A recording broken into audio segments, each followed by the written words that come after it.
I'm Matt McClure, and this is Currents. A Catholic government minister is murdered in Pakistan. We'll get reaction closer to home. I was really surprised by this assassination. Since morning I'm getting calls from all over the world, I can say. Plus, slavery in modern America? A conference in Queens looks at human trafficking. Up to now, it's such a hidden situation that it's very difficult to get a handle on. And a new obstacle to recovery efforts in New Zealand. Coming in, you could see the dust and with the wind, and I thought, oh, here we go, it's going to be a bit of a struggle today.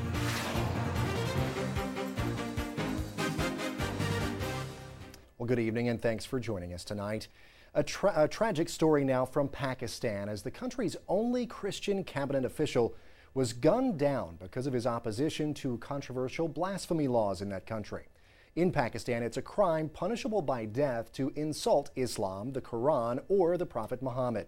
One of the law's strongest critics, Shahbaz Bhatti, the Minister of Minority Affairs, was shot and killed early this morning. CNN's Reza Sayah has the latest from Islamabad, and we must caution you that some of what you're about to see is graphic. Bloodstains smeared across the car seat where Pakistan's Minister of Minority Affairs was gunned down in the federal capital of Islamabad. Police and witnesses say moments after Shahbaz Bhatti left his mother's house, gunmen surrounded his car and opened fire. Two people with AK-47s fired 15 to 20 shots at the back door first, then fired another 10 to 15 shots from the front, said witness Bahadur Khan. A hospital official says at least 30 bullets hit Bhatti, Pakistan's only Christian cabinet member who'd received death threats after calling for changes to Pakistan's controversial blasphemy laws. The Pakistani Taliban say they were behind the killing. Witnesses say the gunman left printed flyers at the scene. He was a blasphemer, and it was his fate, read the flyer.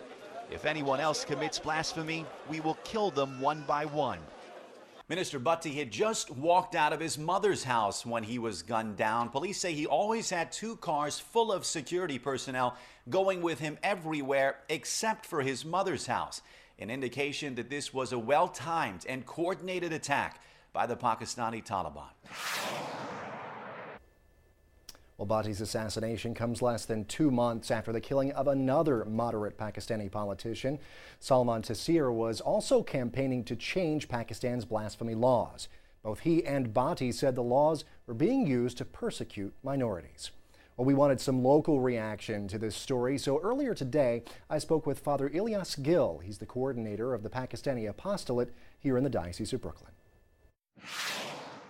Father Gill, thank you so much for being here. We really appreciate your time. Thank you very much, Matt. It's a pleasure to be here. Well, of course, this very difficult situation that we're talking about, I just wanted to get kind of your reaction. Are you surprised by this assassination? I was really surprised by this assassination. Since morning I'm getting calls from all over the world, I can say, from Pakistan, here from Brooklyn, Queens, and from Europe as well. It's really surprising that it could happen. Right, right. And this is something that, I mean, it revolves around these blasphemy laws in Pakistan. Tell our viewers a little bit about these blasphemy laws and why they're such, I guess, for lack of a better term, kind of a hot button issue and something that people fight and kill each other over.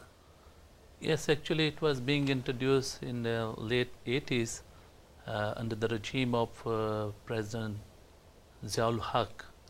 And from that onward, the people are using this law for the defense sometime, or sometime to manipulate the other person as well.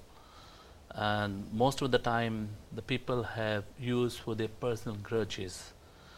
And this law is described that defiling Holy Quran, you can be put in prison for life. And defiling Holy Prophet, you can be assassinated to death. So these are two major issues which we are dealing over there.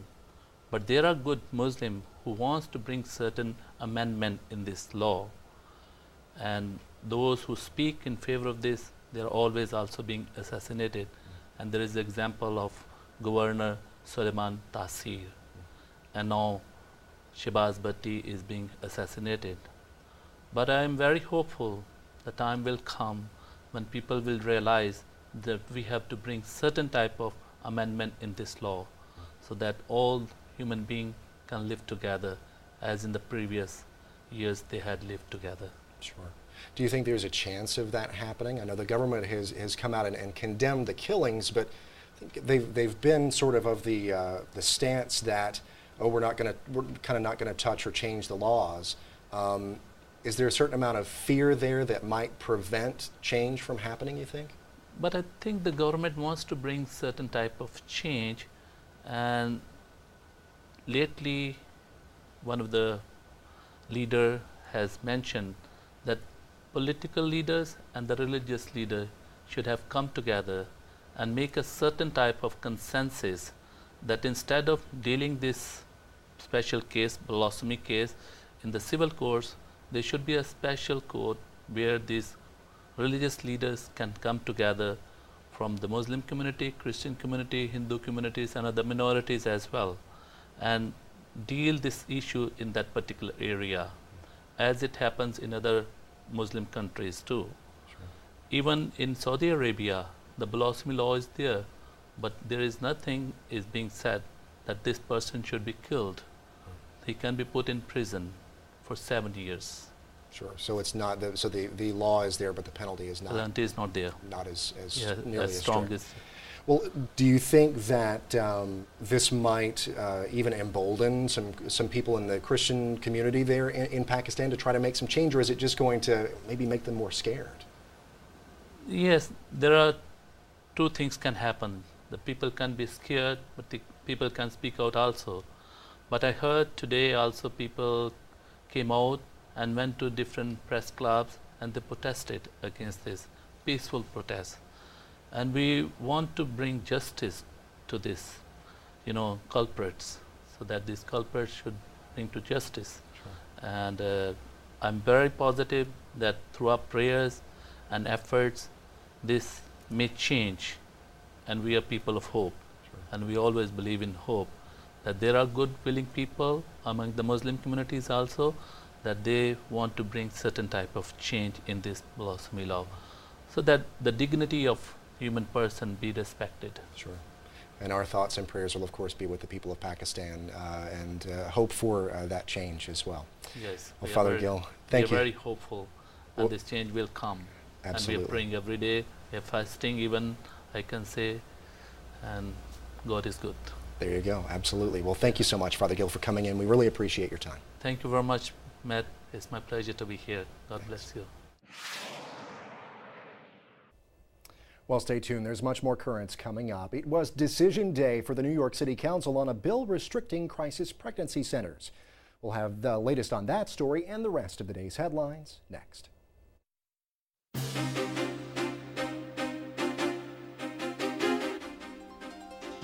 Welcome back to Currents. I'm Matt McClure. Coming up in just a bit, another obstacle to cleanup efforts in New Zealand. But first, let's have a look at today's headlines. Well, it came as no surprise. New York City Council voted overwhelmingly today to pass Bill 371, which places new requirements and restrictions on pro-life pregnancy centers. The bill passed 39-9 with one council member abstaining. As a result, pro-life pregnancy centers will, among other things, be required to post signs indicating they do not make abortion referrals or provide artificial contraception. The requirements would also apply to advertising and to speech. Opponents of the measure say the fight is far from over.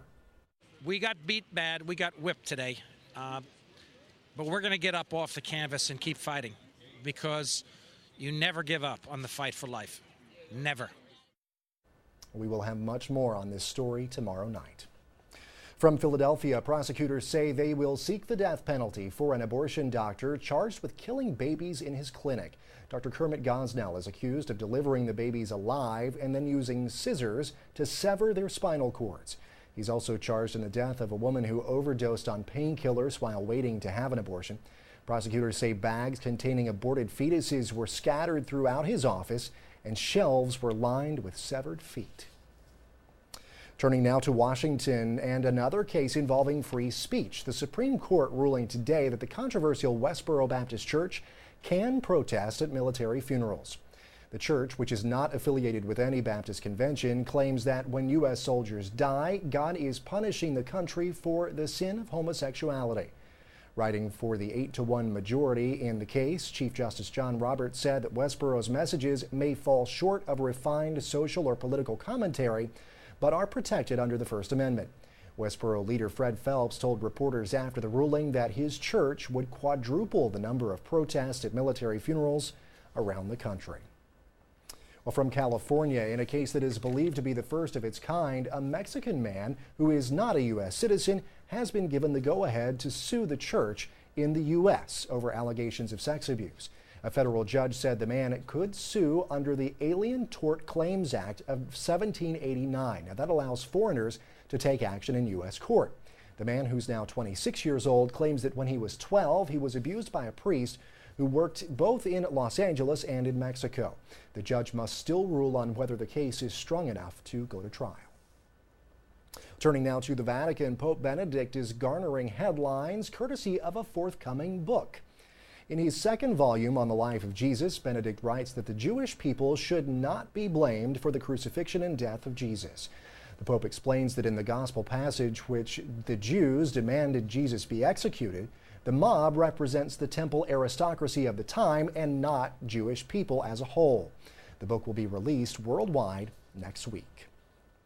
A prominent Anglican archbishop, meanwhile, is weighing in on the situation in Libya. Archbishop Desmond Tutu says Libyan leader Muammar Gaddafi cannot stand in the way of his country's people.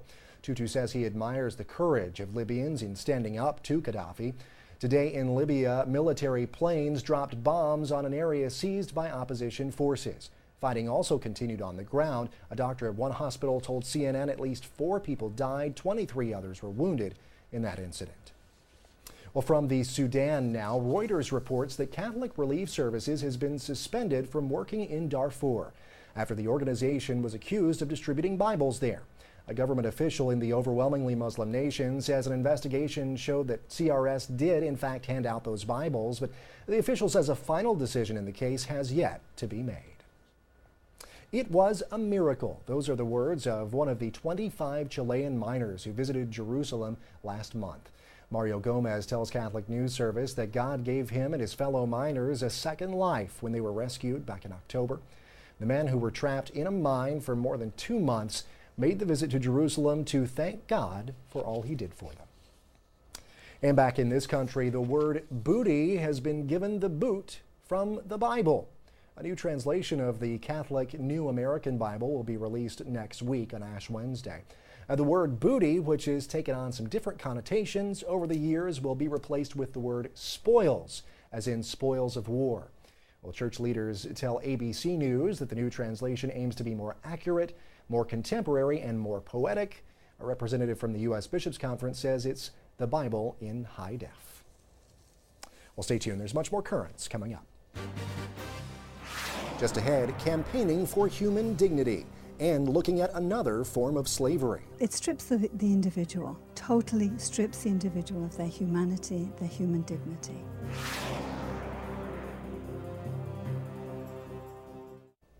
Welcome back. Well, what is human trafficking? The textbook definition of trafficking is that it is the illegal trade of people for sexual exploitation or forced labor. It's been described by advocates as a modern-day form of slavery. It's the fastest growing criminal industry in the world, and believe it or not, it happens every single day right underneath our noses. Trafficking is a crime that thrives in the shadows, though we are likely to come in contact with its victims just in our daily lives. And bringing this crime and its victims into light was the goal of the National Council of Catholic Women's awareness-raising event that took place over the weekend as they and their allies launched their campaign for human dignity. A Queens woman was charged with sex trafficking, promoting prostitution, and conspiracy for coercing young Korean women to apply for jobs at the nail salon. The nail salon. How many of us get our manis and petties at the nail salon? If they did not cooperate, She would reveal to their families, friends, and members of the community in Flushing that they were working as a prostitute, and then threatened to have Chinese gangs kill them. Flushing, again, right around the corner. I just had a woman come up after the presentation and say, you know, what you said about the nail salon and human trafficking and the potential, she said, I realize now that I went someplace a couple years ago that the way that the proprietor was treating these people, something wasn't right. And she said, I know what's not right. And so she was asking for tips about how to spot it and what happens when you see it or have a hunch and where you should report. 12.3 million adults and children at any time are in forced labor and sexual servitude. 56% of these victims are women and girls. Here in New York City, the city has launched the Let's End Human Trafficking Community Awareness Campaign to help raise awareness among New Yorkers about this heinous form of exploitation. The Catholic Church is well positioned to identify and rescue survivors of human trafficking, but much more needs to be done. We're really here to carry out the work that the bishops feel are important to our parish and to our diocese, and we as Catholic women want to be involved in carrying out that message. Human trafficking is considered modern-day slavery. It is an invisible trade in human beings, our brothers and sisters. They become human cargo used in the machinery of economic globalization. It's bringing in about $9.5 billion into the United States alone. It strips the individual, totally strips the individual of their humanity, their human dignity. It takes that away from them. When we talk about people being sold, we kind of push that and think that's on the other side of the world. But you know, it's right here. It's right here in our neighborhoods. They have to be aware of what's going on. You know, I'm a grandmother, I'm a great-grandmother, I have young children that I come in contact with on a daily basis, and you want to protect them. We are the eyes and ears on the ground about what's happening in our parishes and also our surrounding communities. And we take that information back and we funnel it up through the chain, and those concerns are always really taken with a tremendous amount of care whenever we're reporting something back to the bishop's office. We have so many immigrants in our diocese. We have so many people who are searching for a better life. And because this is a topic that is not spoken about enough, we don't know who is and who isn't enslaved in this process. Up to now, it's such a hidden situation that it's very difficult to get a handle on it. You can affect systemic change when you're working together in collaboration to end human trafficking. It's interesting, you know, the women today and the men who came to this meeting today are all saying, I need to go back and talk about this in my parish because I don't think we know about it. If that information can start to get out there, who knows? Who knows what might happen? Well, we have more on efforts to fight human trafficking over on our blog. Go to currentsny.net, click Riding the Wave to get more information. But stay tuned, there's much more Currents ahead. When we return, it's a battle against the elements as cleanup continues in New Zealand. For anybody that's working in the CBD now, for our teams, they will wear their dust masks all the time.